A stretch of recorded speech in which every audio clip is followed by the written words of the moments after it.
readings this morning. The reading from Isaiah takes place after a time when Babylon had captured most of what was going on in Israel, and the people of Israel were being able to return back to their land.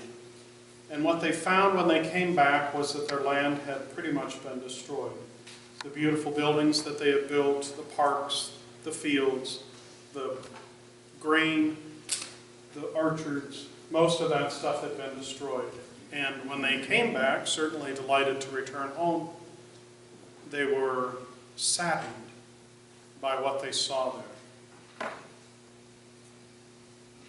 This prophet, Isaiah, speaks to them with these beautiful words.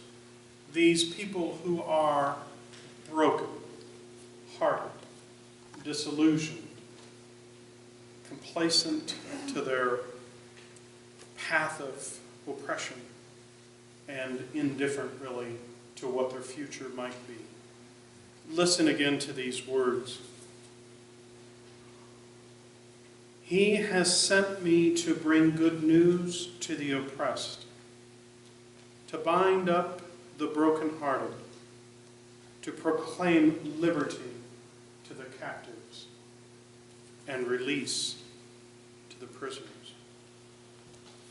These beautiful words of the prophet Isaiah reach into the very hearts of those Israelites who had been broken and abandoned and displaced in their journey of life. None of us, I suspect, have ever had that kind of experience.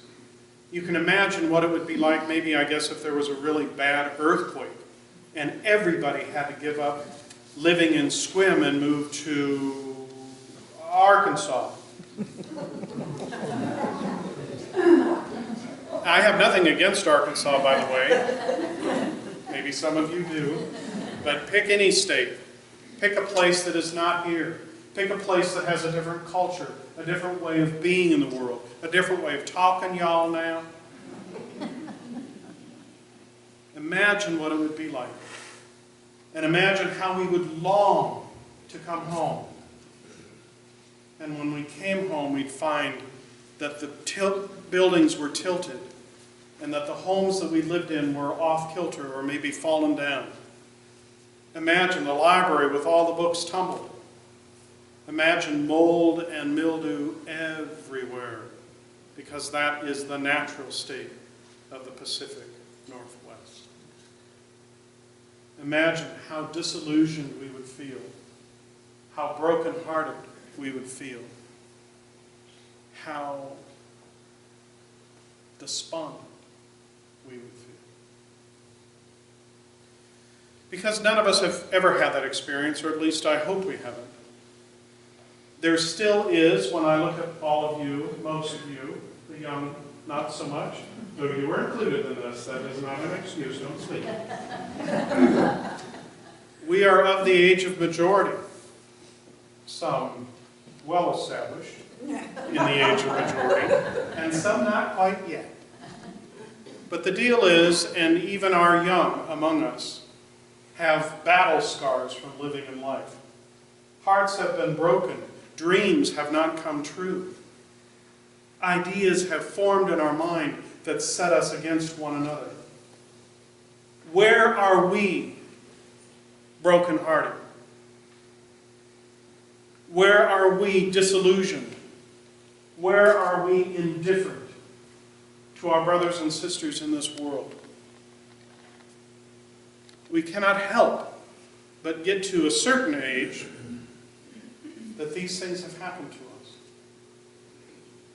And it is sometimes those things that this gospel, which, by the way, Jesus quotes this Isaiah as he begins his ministry, these are the things that Jesus has come to us to say, let them go. Wherever you are hurt, I promise I will heal. Wherever you are disillusioned, I promise I will give you a vision of harmony and peace. Wherever you feel disenfranchised or dislocated, Come home. Your place is here. Here.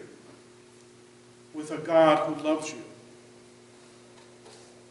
John the Baptist cries in the wilderness, turn your hearts back to God.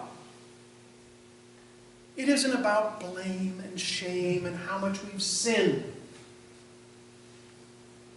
It's about coming home. It's about believing that we belong in God's heart and that we must return to God. Because there is nothing that separates us from the love of God. Nothing. Nothing. I know you just thought of something. Nothing. Turn back.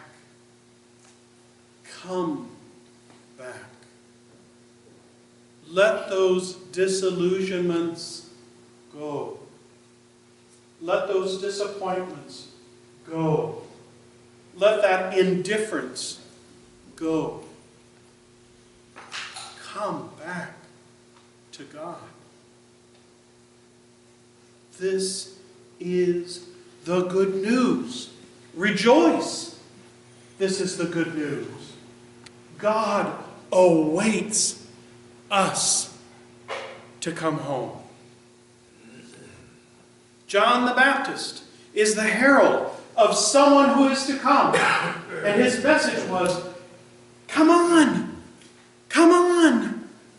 Make straight the pathway of our God. Something wonderful is going to happen. Something wonderful. You and I will be healed of all that has wounded us in this life. Something wonderful is about to happen. My brothers and sisters, how do we let go of those things? Jesus teaches us this answer. In loving, we are healed. Those disillusionments, that indifference, that dislocation, the disenfranchisement, the distance, all of those things that separate us from one another, all of those things that create division, they're all healed by love. All of it. All of it. If you seek healing, love. Love. My brothers and sisters, something wonderful is about to happen. Come on. Let's get ready. Open our hearts, God. Something wonderful is about to happen.